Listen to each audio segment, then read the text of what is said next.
समझ में आ गया? आपके जहन में ये है कि अगर कोई चीज दिखेगी तो माना जाएगा ना, नहीं दिखेगी तो नहीं मानेंगे, राइट? अच्छा, अब ये जो आपने ज़ाब्ता या उसूल या प्रिंसिपल तय कर दिया कि कोई चीज दिखेगी तो मानेंगे, ये उसूल कहाँ, कौन से इंपेरिकल डेटा के ऊपर है? जी, ये वाला ज़ाब्ता बताइएगा मुझे इंपेरिकल डेटा के ऊपर कि जो चीज दिखेगी मैं उसी को मानूंगा, जो नहीं दिखेगी उसको नहीं मानूंगा। इसको इंपेरिकली साबित करें। वो तो सर आपकी बात ठीक है, मैं ये बता रहा हूँ कि जो जितने भी जो धर्म के ठेकेदार बनते हैं, साहब आप एम्पिरिकल एविडेंस समझते हैं? हाँ, ये बात भी है। यार आसिम भाई भी मेरी तरह साथे हैं, उनको कह रहे हैं दोबारा से जाकर पढ़ें। भाई एक बंदा हिंदू है, एथियस्ट हुआ है, नाम उमर रियाज रखा है, वो कितना को पढ़ लेगा आसिम भाई? जी हाँ, वैसे एम्पिरिकल एविडेंस, चलिए सवाल जेन्युइन है जी। एम्पिरिकल एविडेंस पता है किसे कहते हैं? आप अपने आप को नहीं देख सकते।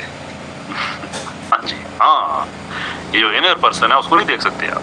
हाँ, उसको देख, बताइए वो है क्या नहीं फिर, या वो भी खत्म है?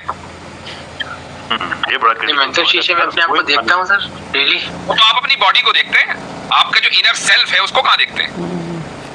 जिसको आप मैं कह रहे हैं, जिस मैं को गुस्सा आता है, जो खुश होता है, जो रंजीदा होता है, जो गमगीन होता है, जो परेशान होता है, वो किधर है? उसका तो सर जो है वो साइंटिफिक रीजन में देख लिया जाता है ना, उसको तो साइंस और डॉक्टर के जरिए से आप कह सकते हैं। डॉक्टर बताएगा कि ये है वो, ये रहा आपका वो मैं, डॉक्टर बताएगा। अच्छा, डॉक्टर को कौन बताएगा? एक मिनट सर, मेरा लाल बस ये क्वेश्चन था, मैंने आप लोग की स्ट्रीम देखी तो उसमें सर आप बताते हैं कि जो है खुदा को देखा नहीं जा सकता इस दुनिया में। तो सर मेरा सवाल था कि जो है इस दुनिया में नहीं देख सका जा सकता, तो फिर गॉड ने जो है इस टाइप की जो है क्यों दुनिया बनाई, या फिर हम लोग नहीं देख सकते तो हम लोग को ऐसा बना देता कि हम देख सकते हैं। और अगर सर जैसे कि खुदा को अगर जैसे कि कोई देख ले तो जो है पूरी वर्ल्ड दुनिया में तो जो है कोई दूसरा रिलीजन ना रहे और ना एक दूसरे से कोई ऐसी इख्तिलाफ हो, सब एक रिलीजन पर चले। अगर जो है कोई मतलब खुदा दिख जाए मेरे भाई, इसीलिए तो दिखता क्यों नहीं sir? Why we cannot see the I think कि आप बहुत इनोसेंट हैं और आपकी इनोसेंस की वजह से मैं ये जवाब दे रहा हूँ। वो ये कि आप लोग जब सवाल करते हैं या कोई भी सवाल जहन में आता है ना, तो ठीक है, मैं सवाल कुछ भी आ सकता है, लेकिन आपको ये जानना चाहिए कि अगर आप इस्लाम पर कोई ऑब्जेक्शन उठा रहे हैं तो उन लोगों की अपनी एपिस्टेमोलॉजी क्या है, वो किस ग्राउंड के ऊपर खड़े हैं। अभी कैसर भाई ने कहा कि एग्जैक्टली इसीलिए दुनिया बनाई है कि जहां पर खुदा को देखने की इंसान में सलाहियत नहीं है, ताकि अगर हर एक आदमी जिस तरीके से सामने आप जहां भी बैठे हुए होंगे उसके आगे कोई ना कोई दीवार होगी, आप एक बंदे को ले आए, 100 बंदे को ले आए, 1 लाख 1 करोड़ 1 बिलियन बंदे को ले आए और दिखाएं ये दीवार है या कुछ और है, सब ये कहेंगे कि ये दीवार है, किसी का इसमें कोई इख्तिलाफ नहीं होगा। तो ऐसे ही अगर खुदा मान ले, नजर आ जाए इस दुनिया में और इंसान के अंदर ये सलाहियत पैदा हो जाए कि सब लोग खुदा को देख लें, तो सब लोग मोमिन होंगे, काफिर तो होंगे ही नहीं। तो जब काफिर नहीं होंगे तो फिर इस दुनिया के बनाने की जरूरत ही क्या है? हमें तो जन्नत में रहना चाहिए था, बस जन्नत में रहते ना, जहन्नम भी बनाने की जरूरत नहीं थी। अब अगर हम खाली जन्नती में रहते तो क्यों रहते भाई? हमारा कोई इम्तिहान तो हुआ नहीं, फिर हमें भी बनाने की जरूरत नहीं थी। ये कहना चाह रहे हैं कि जिस सब्जेक्ट का एग्जाम है उसकी बुक भी लेके जाने दें। ये भी सही है। मैं तो पूछना सर चाह रहा हूँ, काफी सही है सर, लेकिन जो सर जो ब्रेन है वो सबसे पहले यही बात है कि कौन सी क्लास में पढ़ते हैं जी कामुक सर? आप कौन सी क्लास में पढ़ते हैं? नहीं, मेरा तो ग्रेजुएशन कंप्लीट हो गई है। किस फील्ड में? मैं ये बीएससी से किया साइंस। अच्छा जी जी आसिफ भाई। कामुक साहब, मेरी आपसे ये समझे विनती है कि आप प्लीज़ जाएं और फिर से जो है उस चीज़ों को पढ़ें, इन सारे डिस्कशंस को पढ़ें, क्योंकि मुझे यानी कि पर्सनली मुझे ऐसा फील हो रहा है कि आपको खुद पता नहीं है कि आप सवाल क्या पूछ रहे हैं। मेरा यही सवाल है कि sir if you God exists so why can't you see? बस इसके मेरा बस यही सवाल है कि जो अगर गॉड ठीक है, समझ में आ गया। आपके जहन में ये है कि अगर कोई चीज दिखेगी तो माना जाएगा ना, नहीं दिखेगी तो नहीं मानेंगे, राइट? अच्छा, अब ये जो आपने ज़ाब्ता या उसूल या प्रिंसिपल तय कर दिया कि कोई चीज दिखेगी तो मानेंगे, ये उसूल कहाँ, कौन से इंपेरिकल डेटा के ऊपर है? जी, ये वाला ज़ाब्ता बताइएगा मुझे एम्पिरिकल डेटा के ऊपर कि जो चीज दिखेगी मैं उसी को मानूंगा, जो नहीं दिखेगी उसको नहीं मानूंगा। इसको एम्पिरिकली साबित करें। वो तो सर आपकी बात ठीक भाई, मैं ये बता रहा हूँ कि जो जितने भी जो इधर पे ठेकेदार रहते हैं, इसका रामू मतलब साहब आप एम्पिरिकल एविडेंस समझते हैं? हाँ ये बात भी है, एम्पिरिकल होता है। यार आसिम भाई भी मेरी तरह साधे हैं, उनको कह रहे हैं दोबारा से जाके पढ़ें। भाई एक बंदा हिंदू है, एथियस्ट हुआ है, नाम उमर रियाज रखा है, वो कितना को पढ़ लेगा आसिम भाई? जी हाँ, वैसे एम्पिरिकल एविडेंस, चलिए सवाल जेन्युइन है जी। एम्पिरिकल एविडेंस पता है किसे कहते हैं? एम्पिरिकल एविडेंस सर याद नहीं मुझे आ रहा है, बट मुझे बस ये सब पता करना था। आपने पक्का बीएससी में ग्रेजुएशन किया है? बीएससी में ग्रेजुएशन जी जी जी जी। चलें, एम्पिरिकल एविडेंस को आप इस तरह कहने, मसलन किसी चीज को आपने देखकर आपने तजुर्बा किया और उसके बाद जो है एम्पिरिकली आपके पास कुछ सबूत इकट्ठे हो गए, ये दरअसल यानी जिस चीज का ताल्लुक देखने से है ना वो एम्पिरिकल है, समझ लें।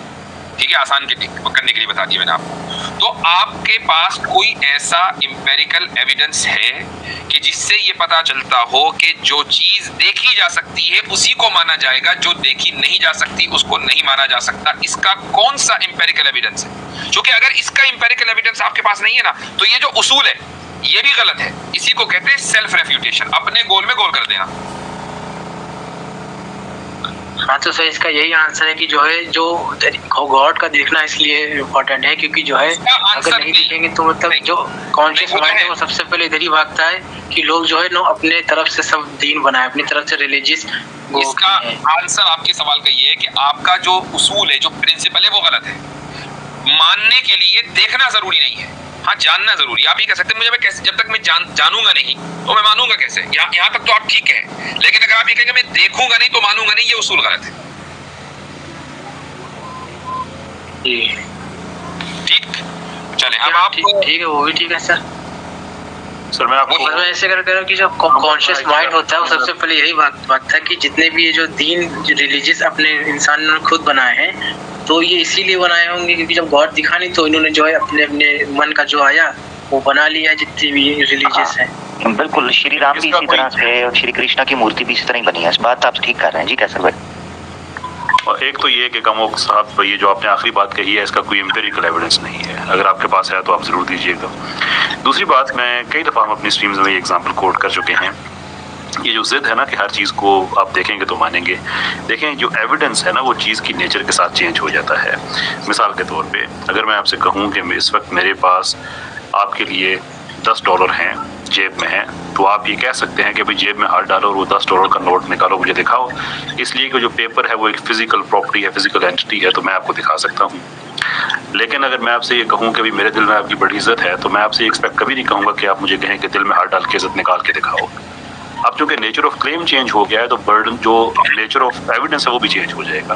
अब आप मेरे बिहेवियर से देखेंगे, अब आप बहुत सी के नंबर ऑफ पैरामीटर्स आप अप्लाई करेंगे जो कि सारे के सारे इंटेंजिबल हैं।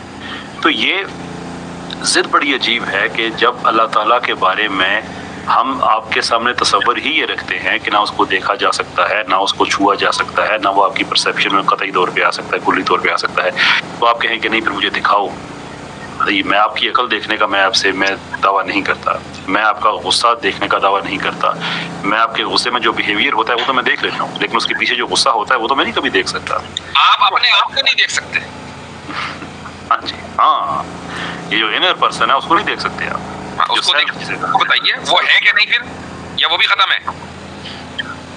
ये बड़ा मैं तो शीशे में अपने आप को देखता हूँ सर डेली। तो आप अपनी बॉडी को देखते हैं, आपका जो इनर सेल्फ है उसको कहाँ देखते हैं, जिसको आप मैं कह रहे हैं? जिस मैं को गुस्सा आता है, जो खुश होता है, जो रंजीदा होता है, जो गमगीन होता है, जो परेशान होता है, वो किधर है? उसका तो सर जो है वो साइंटिफिक रीजन में देख लिया जाता है ना, उसको तो साइंस से और डॉक्टर के जरिए से आप देख सकते हैं। डॉक्टर बताएगा कि ये है वो, ये रहा आपका वो मैं, डॉक्टर बताएगा। अच्छा, डॉक्टर को कौन बताएगा? नहीं सर, इससे ये कैसे साबित होता है कि जो है ये दैट इज द रिलीजन? मैं अर्ज करना चाह रहा हूँ एक चीज, मैं अर्ज करना चाह रहा हूँ, ये कैसे मैं एक चीज, हाँ मैं बताता हूँ मेरा भाई। ये जो कॉन्सेप्ट ऑफ गॉड खास तौर पर इस कैटेगरी का सवाल है ना देखने से, जिसको आसिम भाई ने, कैसर भाई ने, मुफ्ती साहब ने बड़ी डिटेल से आपको समझाया है। अगर आप उसको सुनेंगे तो आपको पता चल जाएगा। इसमें ना आपको सही कॉन्सेप्ट को छानना हो ना तो आप फर्क कर सकते हैं। ये जो आप कह रहे हैं ना कि लोगों ने मैन मेड तसव्वुर बना लिए, आप बिल्कुल ठीक बात कर रहे हैं। वो इसी वजह से आए कि लोग चाहते थे अल्लाह को देखें, खालिक को देखें। यही वजह है कि खालिस इस्लाम ही वो रिलीजन है जिसका यानी दीन है जिसका क्लेम ही ये है कि ये इंसान देख ही नहीं सकता इस आंख से। मगर ना हिंदुइज्म में उन्होंने इंसानों के अंदर रीइंकारनेट करवा दिया, क्रिश्चियनिटी के अंदर उन्होंने बेटा पैदा करवा दिया, उन्होंने इंसान बनाया। पता है क्यों? क्योंकि वो अपनी इस तड़प में एक्सट्रीम जगह पर चले गए। इस्लाम ही वाहिद वो कॉन्सेप्ट, किधर गए, इस्लाम ही वो कॉन्सेप्ट है जो आपको ये तसव्वुर देता है कि जेन्युइन कॉन्सेप्ट क्या है उस खालिक का। तो ये जो आपने अपील रखी ना इंसान की, इसी चीज़ ने ख़राब किया है दूसरे धर्म वालों को कि उन्होंने इंसानों के अंदर दादे खाना शुरू कर दिए कि देखो ये है जी, हमने उतारा है।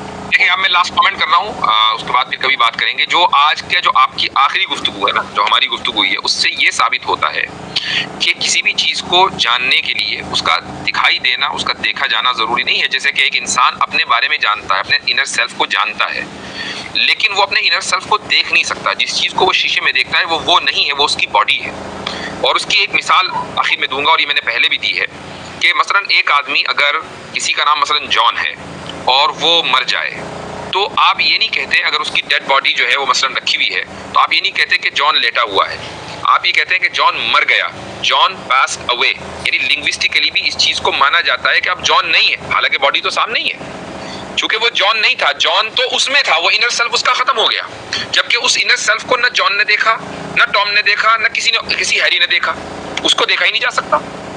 तो आप उसके बावजूद न सिर्फ ये कि अपने इनर सेल्फ को, बल्कि सामने वाले के इनर सेल्फ को भी मानते हैं, देखे बगैर मानते हैं। तो इस तरह की बहुत सारी मिसालें हैं। तो ये जो ज़ाब्ता, ये उसूल आपने साइंस, बहुत से क्लासरूम में इस तरह के डिस्कशन होते हैं कि वहाँ से आपने सीखा कि नहीं जी, नज़र नहीं आता इसलिए नहीं मानते। ये उसूल और ये प्रिंसिपल गलत है। ये पॉइंट है सर, ठीक है? ठीक है, okay, thank you very much sir, thank you. चले, शुक्रिया। अच्छा हजरत, इस पर ना मैं एक दो जुमले मुझे इजाजत दीजिएगा। जी। ये जो आए ना आजकल, ये एम्पिरिकल एविडेंस और हमारी ऑब्जर्वेशन में चीज़ आएगी तो ही हकीकत मानेंगे। अफसोस के साथ कहना पड़ता है कि रसल जो बाबा इल्हाद माना जाता है, 18वीं और 19वीं सदी का बहुत बड़ा नाम माना जाता है, 20वीं सदी में भी, तो उस बंदे ने भी अपनी जो किताब क्लियर थिंकिंग लिखी या एसेज लिखे, उसने भी कभी ये देखने का आर्ग्यूमेंट इस्तेमाल ही नहीं किया, क्योंकि वो ओल्ड फिलोसफी को, और उसने बल्कि तनकीद की मॉडर्न फिलोसफी के ऊपर यही कि इन लोगों ने हर चीज़ को ज़ाहिर के ऊपर श्रिंक करके रख दिया है। ये बाउंड्रीज बना दी हैं कि जो चीज़ हमारी आंखों में ऑब्जर्वेशन में आएगी, एम्पिरिकल एविडेंस आएगा तो ही उसको हकीकत मानेंगे। मेरा सवाल सिंपल ये है, क्या माइक्रोस्कोपिक वर्ल्ड जो है, जो बैक्टीरिया की दुनिया है, अमीबा की दुनिया है, जब तक माइक्रोस्कोप या सेलुलर जो स्टडीज़ हैं वो नहीं आई थी माइक्रोस्कोपिक, क्या ये चीज़ें एग्जिस्ट नहीं करती थी? आपके देखने की मोहताज थी उनका वजूद में आना? नहीं, एग्जिस्ट तो तब भी करती थी। कॉस्मोस की कितनी दुनिया है जिसको आपने आज से हजारों साल पहले या सैकड़ों साल पहले अपनी आंखों से नहीं देखा हुआ था? क्या वो एग्जिस्ट नहीं करती थी? एग्जिस्ट तो फिर भी करती थी। कोई कह सकता है जी ये देखे टूल्स लगा रहे हैं, मैं कह रहा हूँ टूल्स के जरिए ही देखा। इसका मतलब ये है कि कुछ मोहताज आप हैं कुछ चीज़ों को देखने के लिए, बस यही मोहताजी उस खुदा को देखने की या उस खालिक को देखने की कुरान में भी रखी है कि लन तरानी, तुम्हारी आंखों में ये ताकत ही नहीं है कि तुम